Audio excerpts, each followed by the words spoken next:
Quelle est la finalité d'une entreprise? J'avais été très surpris la première fois que j'avais eu un prof qui avait posé cette question à la salle parce qu'on avait donné toutes les réponses qui nous semblaient logiques. Gagner de l'argent, impacter les gens, changer le monde, ainsi de suite. Et à chaque fois, le prof disait oui, non, oui, non, oui, non. Et à la fin, il a donné une définition très simple, mais qui m'avait vraiment ouvert les yeux sur beaucoup de choses. Il avait dit, la finalité d'une entreprise, c'est d'être rentable tout en résolvant un problème sur le long terme. Et toute la différence, c'était dans la notion de sur le long terme. Et il expliquait qu'en fait, une entreprise peut être très rentable aujourd'hui et fermée demain. Or, pour qu'une entreprise puisse être efficace, il faut qu'elle puisse être rentable en résolvant un problème sur le long terme. Et la notion de long terme change beaucoup de choses. Beaucoup d'entrepreneurs se posent cette question-là. Comment faire pour gagner le maximum d'argent avec mon business? Il ne faut pas qu'on se mente, il faut qu'on se dise la vérité. Quand on lance un business, ce n'est pas de la philanthropie. On lance un business parce qu'on veut gagner de l'argent. D'ailleurs, dans la vidéo qui va paraître demain, je vais faire une petite parenthèse pour aborder cette question-là parce qu'il y a une grosse confusion dans l'esprit de beaucoup de gens, surtout dans notre communauté, dans la notion du gratuit et du moins cher.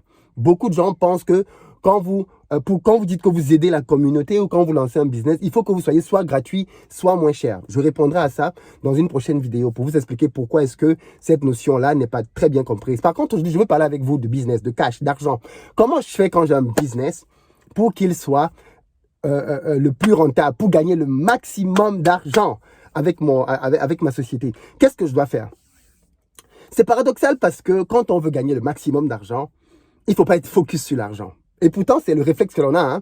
Et je vois beaucoup d'entrepreneurs qui pensent comme ça. J'ai fait 2 séances de coaching aujourd'hui avec 2 entrepreneurs, hein, un homme, une femme. Et les 2 avaient la même logique. Les 2 étaient dans la logique de se dire que, Philippe, faut que tu m'expliques comment je vais faire pour augmenter mes prix, comment je vais faire pour multiplier mon chiffre d'affaires, patati patata. Et quand j'ai commencé à leur développer les stratégies qu'ils devaient mettre en œuvre, ils étaient un peu surpris parce qu'ils ne s'attendaient pas à ça. Et je me suis dit, bon, peut-être que ça peut être intéressant de faire une vidéo pour expliquer, en fait, au maximum de personnes qui sont dans le business, comment on fait, en fait, quand on a une entreprise, quand on veut gagner beaucoup d'argent. Et ce qui est paradoxal, comme je disais, c'est qu'en fait, il ne faut pas être focus sur l'argent. Faut pas, c'est-à-dire, et ça, c'est l'erreur que tu penses 97% des entrepreneurs font. La part des entrepreneurs se lèvent le matin en se demandant comment je vais faire pour gagner plus d'argent aujourd'hui. Je vais créer un nouveau produit. Et donc, du coup, boum, il vous crée un nouveau produit. Comment je vais faire pour gagner plus d'argent? Je vais faire un upsell. Il fait un upsell. Je vais faire un downsell. Je vais faire un cross-sell.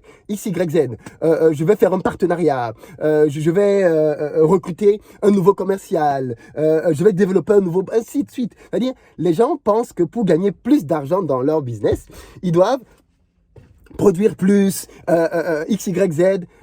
Faux, faux, faux, faux, faux. Il n'y a rien de plus faux que ça. C'est pas là qu'il faut aller quand on veut gagner plus d'argent. Donc, si vous voulez gagner plus d'argent avec votre business, écoutez très bien ce que je vais vous dire maintenant. Parce que ce que je vais vous dire maintenant, c'est le fruit de beaucoup d'années d'expérience. Et c'est basique, comme beaucoup de vérité. Si vous voulez gagner beaucoup d'argent avec votre business, vous devez être focus, non pas sur l'argent, mais sur la satisfaction de vos clients. Ouais, je vais répéter ça.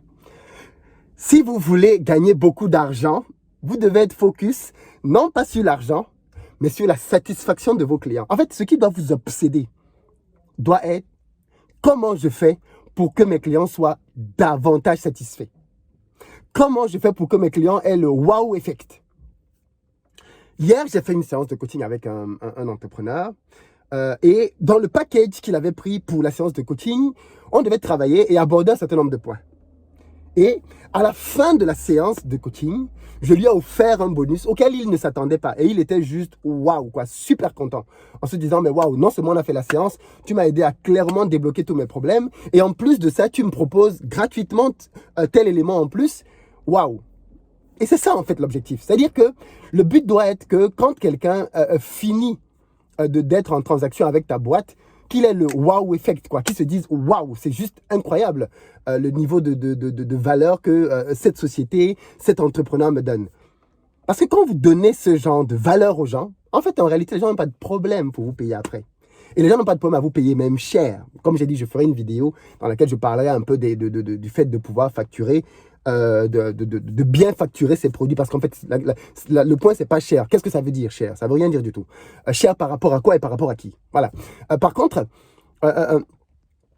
en tant qu'entrepreneur, vous devez constamment vous poser la question de savoir qu'est-ce que je peux faire pour que mon client soit davantage satisfait par mes produits, par mes services? Et ça, c'est la dernière question que beaucoup d'entrepreneurs se posent. Disons-nous la vérité. La plupart des entrepreneurs, comme je disais tout à l'heure, sont focus sur le chiffre d'affaires. Chiffre d'affaires, chiffre d'affaires. Je vais faire une promo pour vendre plus. Je vais offrir un paquet. C'est-à-dire, c'est toujours dirigé par l'argent, alors qu'en fait, l'objectif doit être d'être dirigé par la satisfaction de vos clients. Vous devez toujours vous demander qu'est-ce que je peux faire pour que cette personne soit le plus satisfait possible. C'est-à-dire, il faut bien oublier, n'oubliez pas, votre entreprise est un véhicule. Les gens ne viennent pas chez vous pour acheter un produit ou un service à cause du produit ou du service.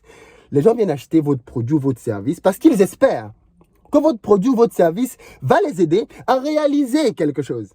C'est-à-dire, par exemple, moi, quand quelqu'un vient, par exemple, pour louer une de nos voitures, ben, l'objectif, c'est qu'il veut que la voiture l'emmène quelque part de manière confortable, fondamentalement. C'est ce qu'il cherche. Quand quelqu'un vient prendre une formation, le but, c'est pas la formation pour la formation. C'est parce qu'au travers de la formation, en fait, il veut augmenter ses revenus pour, par exemple, davantage aider sa famille. Donc, en fait, son focus, c'est pas ta formation. Ta formation est un canal. Donc, du coup, en tant qu'entrepreneur, moi, ce qui doit véritablement être important pour moi, c'est comment je fais pour qu'en fait, ma formation parvienne réellement à aider cette personne à atteindre l'objectif qui est le sien. Parce qu'une fois de plus, l'objectif de la personne, c'est pas la formation pour la formation. On est bien d'accord. Les gens prennent des formations parce que les formations doivent les amener quelque part ailleurs. Et quand on est donc dans cet état d'esprit-là, beaucoup de choses changent au niveau de l'argent. Beaucoup de choses changent au niveau de l'argent. Je vais prendre un cas de figure pour que vous compreniez pourquoi est-ce que cet état d'esprit a fait de nous le leader dans son domaine. Parce que clairement, je pense que c'est pas se vanter ou quoi que ce soit. On est de très loin leader dans notre domaine. Mais pourquoi? Parce qu'on a toujours mis la satisfaction des clients au cœur de nos préoccupations. Ce que beaucoup d'entre vous ne savent pas, et ça je vais vous le dire aujourd'hui, c'est que en 3 ans, on a formé plus de 5000 personnes. On ne parle pas de 5 personnes. On ne parle pas de 50 personnes. On ne parle pas de 500 personnes. On parle de 5000 personnes que l'on a formées, impactées. Vous pensez que les 5000 personnes ont toutes créé des business? Non. Est-ce que vous pensez que les 5000 personnes ont réussi à faire ce pourquoi ils ont pris les formations? Bien sûr que non. Parce qu'aucune formation n'est miracle. Hein. La formation vous donne des étapes, elle vous donne un process et vous devez bien évidemment appliquer la formation. C'est comme une recette de cuisine hein, qui vous dit vous devez prendre tel ingrédient, vous les mettez tous ensemble, vous faites la sauce et voilà le goût que vous devez avoir à la fin. Et donc fondamentalement, c'est à vous de cuisiner. Par contre, si vous prenez une formation avec un accompagnement, on va vous accompagner dans le process pour aller faire les courses, ainsi de suite. Mais fondamentalement, vous avez une part d'action à faire là-dedans pour que ça marche. On est d'accord. Et il se trouve que de temps en temps, tu peux avoir des couacs. Et il y a 2 types de couacs. Le premier type de couac, c'est quand quelqu'un qui ne devait pas prendre ta formation la prend. Et le deuxième type de couac, je vais parler du deuxième un peu plus tard. Le premier type de couac, le deuxième autant pour moi, le deuxième type de couac, c'est quand il y a quelque chose dans la machine qui ne marche pas bien. Je vais prendre un cas de figure très simple. On a un couple qui a pris une de nos formations avec un accompagnement pour pouvoir réaliser une opération immobilière. Et ce couple-là s'est lancé, bien évidemment, dans le process. Et on les a accompagnés pour pouvoir réaliser leur projet. On a commencé à chercher des biens pour eux. L'équipe, en tout cas, a commencé à chercher un bien pour faire leur projet, ainsi de suite. Et au moment fatidique où il fallait qu'ils aillent prendre leur crédit, ils n'ont pas eu leur crédit, malheureusement. On parle déjà qu'on a travaillé pendant plusieurs mois. Hein, et au final, boum, ils n'ont pas pu, malheureusement, avoir leur crédit. Qu'est-ce qu'on fait? Contractuellement, les délais pour pouvoir être remboursé, tout ce que tu veux sont dépassés normalement, puisque tout ça est très encadré, on ne rembourse pas les gens n'importe comment. Parce que ce qui est important pour nous, c'est la satisfaction des clients, j'ai décidé qu'on allait rembourser. Simplement. Et là, on parle de quoi? C'est 11 000 euros. Hein. Je n'ai plus le montant en tête. Mais on parle de plus de 10 000 euros. On parle d'une grosse somme quand même. J'ai décidé qu'on allait rembourser. Simplement, on n'a pas pu atteindre le rêve de la personne. On n'a pas pu atteindre sa mission de vie. Donc, on va rembourser. Aussi simple que ça. Parce que ce qui est important pour nous, une fois de plus, c'est de pouvoir permettre aux gens d'atteindre leurs objectifs. De tout donner en tout cas, de telle sorte que si ça ne marche pas, on ne puisse pas dire que c'est à cause de nous. Parce qu'à un moment donné, même si vous faites tout le meilleur des repas, vous le mettez même dans la bouche de quelqu'un, c'est à la personne d'avaler. Si elle refuse d'avaler, vous n'y pouvez rien du tout. Donc, du coup, on a eu ces cas de figure-là, mais ce n'est pas le seul. On a eu des cas de figure comme ça d'autres personnes. Par exemple, un autre cas de figure d'une autre dame qui avait pris une formation avec nous qu'elle devait payer en 3 fois. Elle a payé la première fois et on lui a donné accès à toute la formation. On a commencé à travailler avec elle pour l'aider à améliorer ses finances. Il se trouve que quelques temps après, je crois qu'elle a eu elle est tombée enceinte ou quelque chose comme ça. Quelque chose qui n'était pas prévu en tout cas et qui l'empêchait de continuer ses paiements. Elle a eu la démarche de venir nous voir en nous disant, écoutez, moi, je peux plus payer parce que voilà tel événement qui vient de m'arriver dans ma vie. Je suis vraiment désolé. Est-ce que c'est possible, s'il vous plaît, juste d'annuler la suite? C'est-à-dire, je pourrais pas terminer de payer et donc, du coup, je veux mettre un terme à mon accompagnement. Même si en réalité, je sais que je vous dois le reste des paiements. Parce qu'en fait, quand quelqu'un paie en plusieurs fois, c'est un crédit qu'on lui donne. On lui donne toute la formation au début. Par contre, il va nous payer de manière échelonnée. Et donc, du coup, quand quelqu'un arrête de payer en cours de chemin, en fait, on perd de l'argent. Parce qu'on lui a donné toute la formation et tout l'accompagnement, mais il ne nous a pas payé tout l'argent en retour. Donc, cette dame-là était dans ce cas de figure-là. Et donc, bien évidemment, quand le cas est remonté jusqu'à moi, pareil, la même logique. Ouh là là, c'est quelqu'un qui doit être forcément dans un stress énorme. Elle passe par un moment assez sensible dans sa vie. Et c'est le dernier moment pour elle d'avoir un stress suite des factures venant d'investir au pays. Vous savez ce qu'on a décidé de faire? Pas simplement d'annuler des paiements, mais même de rembourser entièrement ce qu'elle avait déjà payé. Parce que je suis parti du principe que ça peut m'arriver, ça peut arriver à tout le monde. Et ceci est fait en dépit des clauses contractuelles. Parce qu'une fois de plus, il faut bien le dire, d'après les clauses contractuelles, on n'était pas tenu de la rembourser du tout. Elle a été tellement touchée par cet élan-là, par ce geste-là, qu'elle est revenue elle-même dans les groupes de formation pour dire franchement, merci beaucoup. Je ne m'attendais pas du tout à ça, mais investir au pays, vous êtes juste géniaux. Merci beaucoup. Tu sens que tu lui as enlevé une épine du pied, quoi. Mais après, c'est la vie. Et des cas de remboursement dans un business comme le nôtre, on en gère assez souvent. Pourquoi? Parce qu'on est toujours drivé par la satisfaction des clients.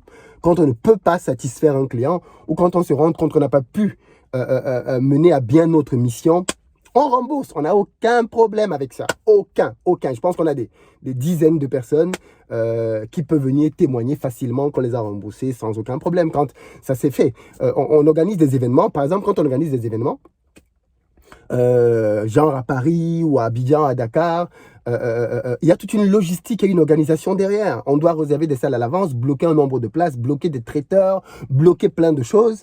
Et là-dedans, par contre, et c'est écrit sur nos sites, si quelqu'un ne peut pas, si quelqu'un a payé et qu'il annule au dernier moment, ne le rembourse pas. Les remboursements sont interdits. C'est écrit. Et pourtant, beaucoup de personnes n'ont pas pu venir à nos événements. Il y en a qui ont eu des accidents. Il y en a eu qui ont eu, malheureusement, des accidents le jour où ils devaient venir. D'autres qui ont eu des problèmes, des problèmes graves.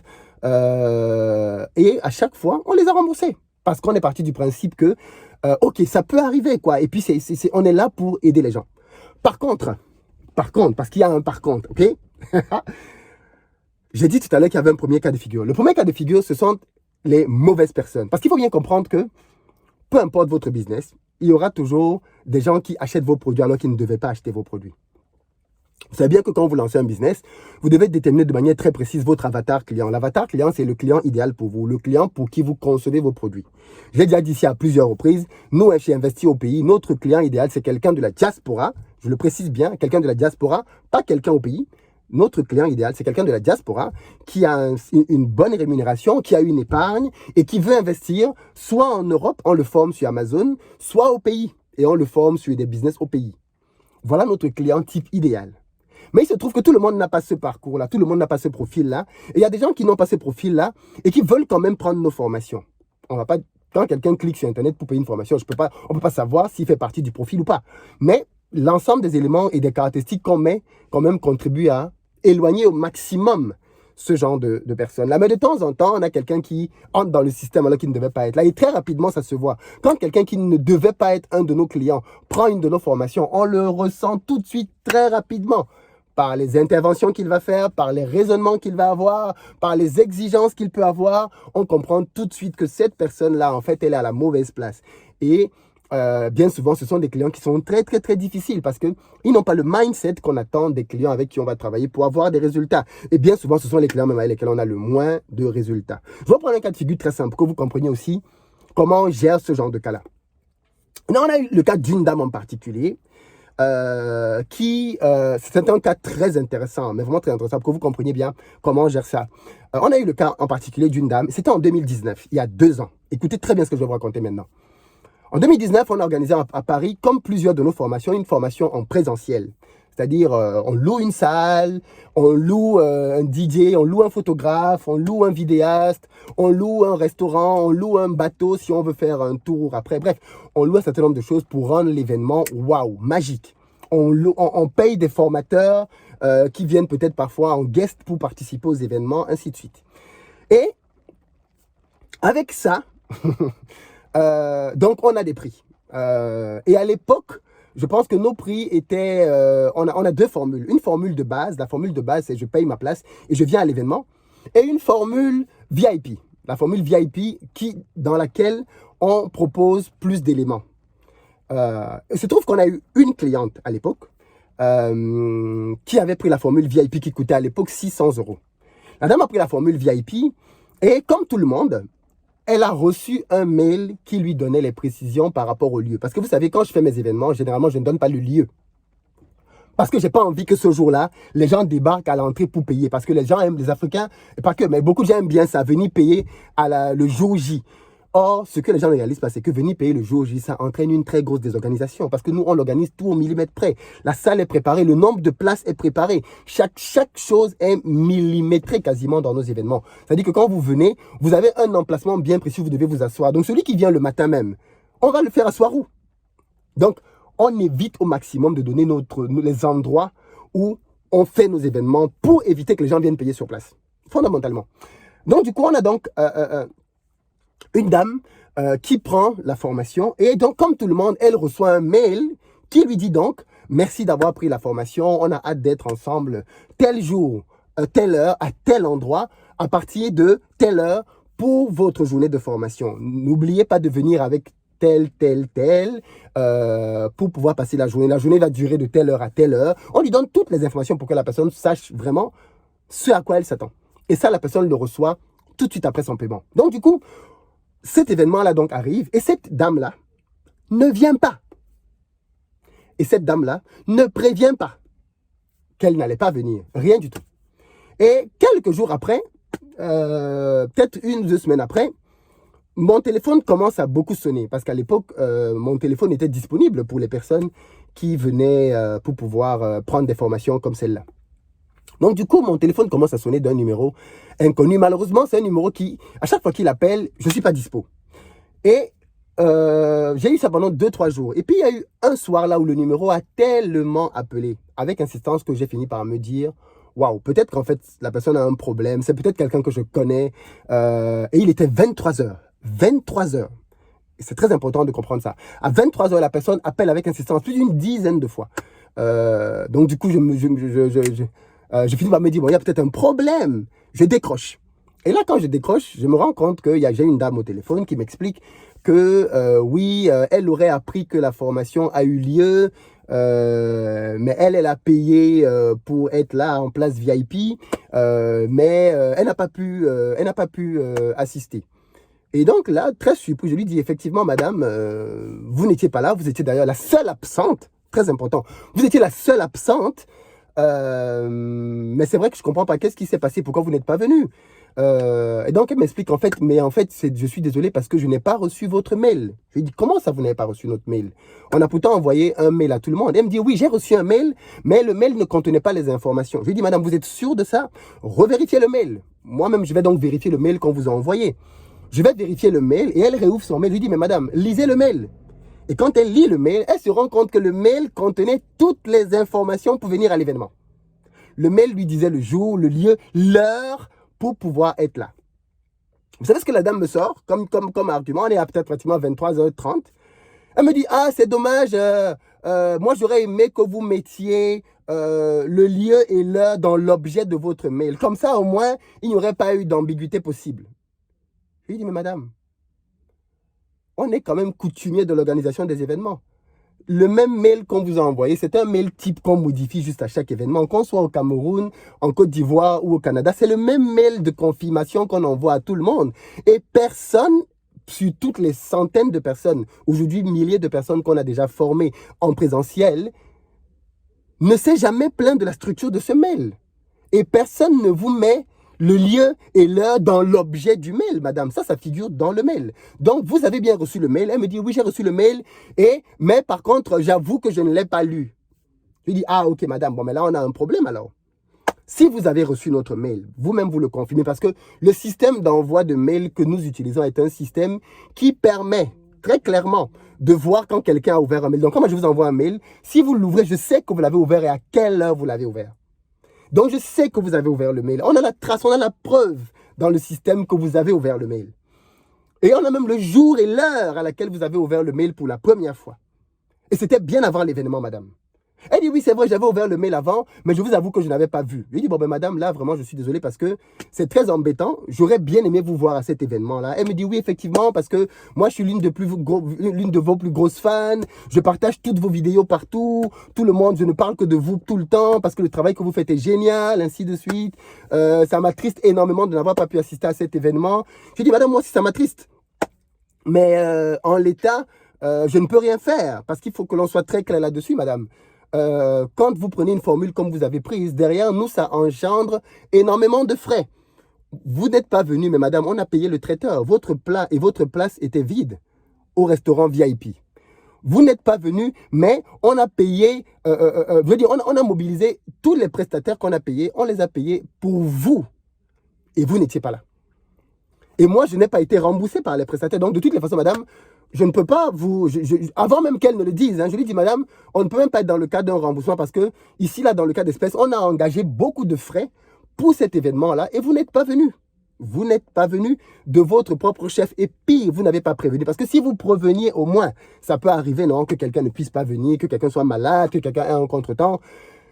À la limite, on peut faire un geste. Et comme j'ai dit tout à l'heure, on n'a pas de problème, on rembourse parce que, une fois de plus, c'est la satisfaction profonde de nos clients qui nous intéresse.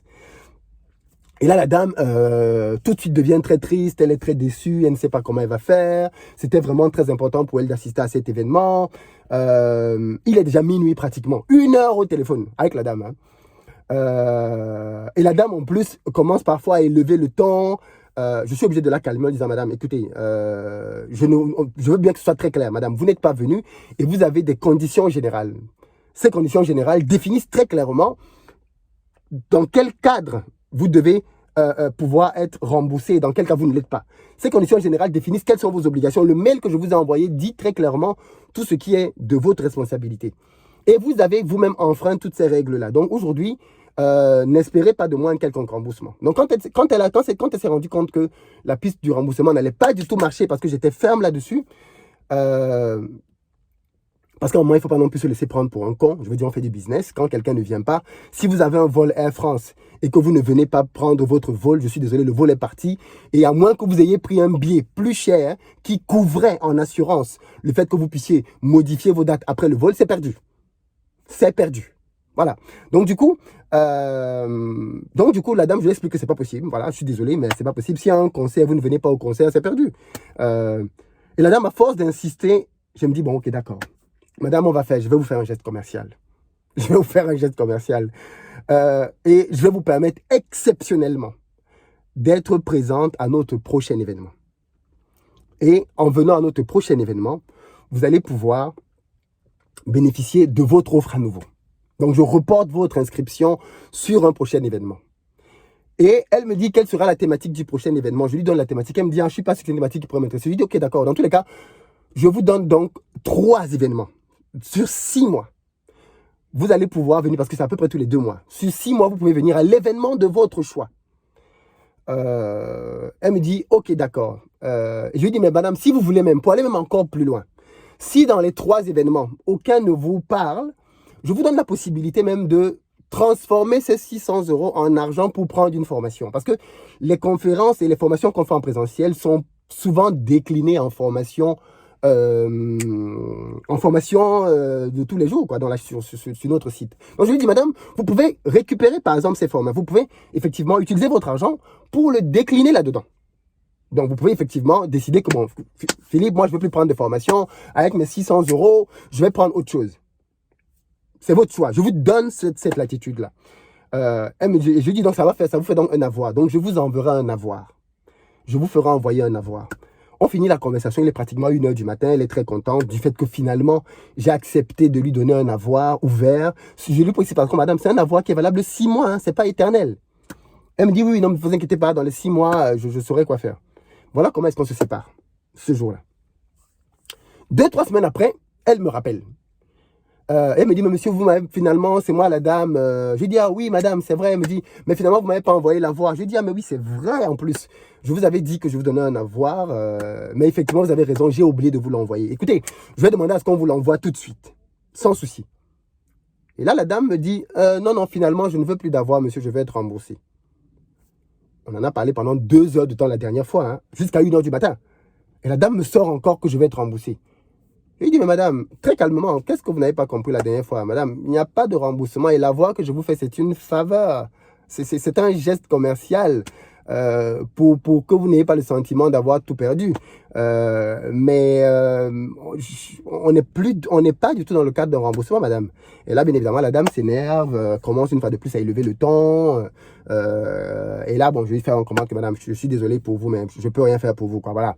On est dans un cadre contractuel, vous avez un contrat qui définit très clairement quelles sont vos obligations. Vous n'êtes pas venu le jour de l'événement, vous n'êtes pas éligible à un remboursement. J'ai l'amabilité, je pense, de vous offrir un avoir. Vous refusez cet avoir-là. Il n'en tient qu'à vous, madame, mais de mon côté, je ne peux pas vous rembourser. Voilà comment est-ce que donc cette cliente-là, fâchée, décide... enfin, c'est sur ce point-là qu'on se sépare, hein, simplement. Ce qui est drôle, c'est que un an plus tard, je reçois un coup de fil d'un avocat, sujet complètement oublié, qui me dit, oui, bonjour, je vous appelle parce que j'ai une cliente à moi qui dit que qui ne parvient pas à être remboursée de votre part. Là, du coup, je suis très choqué. Je me dis, mais pardon, une cliente qui allait voir un avocat parce qu'elle n'est pas remboursée, comment c'est possible? Je lui ai dit littéralement, monsieur, ça me surprend énormément parce que nous, on n'a pas de problème de remboursement. On n'a pas de problème de remboursement. Donc, je suis très surpris qu'une de vos clientes, une de nos clientes ait pu en arriver là. Mais dans tous les cas, j'espère quand même que la cliente qui est venue vous voir était bien dans le cadre des remboursements autorisés. Envoyez-moi son mail, ses coordonnées pour que je puisse vérifier dans la base. Donc, du coup, l'avocat m'envoie les mails, les coordonnées. Donc, quand je vais dans la base, je me rends compte en fait, mais en fait, c'est la dame. C'est la dame d'il y a 1 an. Là, on est bien en 2020. C'est la dame d'il y a 1 an. 1 an et demi même, pratiquement, parce qu'on était pratiquement vers fin 2020. C'est la dame d'il y a 1 an et demi qui est allée voir un avocat. Et donc, d'accord, je dis, ok, d'accord, très bien, il n'y a pas de problème. À ce moment-là, donc, je rappelle l'avocat et je lui explique simplement ce qui s'est passé, ce que je viens de vous dire là. Plus aucune nouvelle. Plus aucune nouvelle. C'est-à-dire, l'avocat lui-même, clairement, il a compris que c'est du n'importe quoi de vouloir, dans ces conditions-là, s'embarquer dans une histoire de réclamation de remboursement qui n'a aucun, qui est impossible, quoi. Donc, pour dire que, pour revenir à notre sujet, quoi, que la satisfaction des clients doit être au cœur de vos préoccupations. Par contre, en tant qu'entrepreneur, il faut savoir se faire respecter. Parce que malheureusement, de temps en temps, vous allez avoir des clients parfois malhonnêtes qui vont essayer de jouer surtout sur la fibre sentimentale. Vous avez des clients comme ça qui peuvent commencer à pleurer, X, Y, Z. Pleurer ne veut pas dire avoir raison. Il y a un contrat. C'est le contrat qui définit qui a tort ou qui a raison. Et quand on a deux versions différentes, on va voir les autorités, on va voir un juge pour essayer d'obtenir gain de cause. On est en France et c'est pour ça que j'ai fait ma société en France, parce qu'on est dans un état quand même dans lequel la justice n'est pas biaisée. Vous pouvez aller voir la justice, qui que vous soyez, et si vous avez raison, la justice vous donne raison. Donc le meilleur moyen encore d'obtenir justice, c'est d'aller voir un tribunal ou un juge et de porter une plainte. C'est comme ça qu'on fait pour rentrer dans ses droits. Et je vous raconte ça pour que vous compreniez bien que en réalité, c'est super important de travailler à vouloir satisfaire vos clients, mais vous ne pourrez pas tous les satisfaire. Et ça fait mal à savoir, mais c'est bon de le savoir. En tant qu'entrepreneur, vous ne pourrez pas satisfaire tous vos clients. C'est impossible. Aucune marque au monde ne satisfait tous ses clients. Il y a des gens aujourd'hui, si on ouvre un micro, on leur dit venez dire comment est-ce que vous avez été insatisfait d'Apple. Je pense que des centaines, des milliers de personnes vont se lever pour dire Apple, j'ai pas été satisfait. La machine a fait ceci. Mon ordinateur a bugué. Mon ceci a fait comme ça. Et ça, c'est l'entreprise la plus valorisée au monde. Combien de clients peuvent se lever pour dire j'ai pas été satisfait d'Amazon? Moi, je commande par an chez Amazon facilement 100 000 euros de matériel. Facilement 100 000 euros. Donc, je fais des commandes tout le temps. Et donc, forcément, il peut arriver de temps en temps qu'une commande ne soit pas livrée, mais qu'Amazon marque qu'elle est livrée. J'ai des commandes comme ça aujourd'hui en réclamation chez Amazon. C'est-à-dire, Amazon a marqué dans son système que la commande a été livrée, mais elle ne m'a jamais été livrée. Jamais. Et donc, je leur cours après pour leur dire, mais non, elle n'a pas été livrée, remboursez-moi, patati patata. Et ça prend du temps, ça prend du temps, ça prend du temps. J'en ai même comme ça où ça fait des mois, je n'ai pas encore été remboursé. Mais est-ce que c'est pourtant qu'Amazon est une mauvaise compagnie? Non. Bien sûr que non. C'est une très grande compagnie qui travaille sérieusement.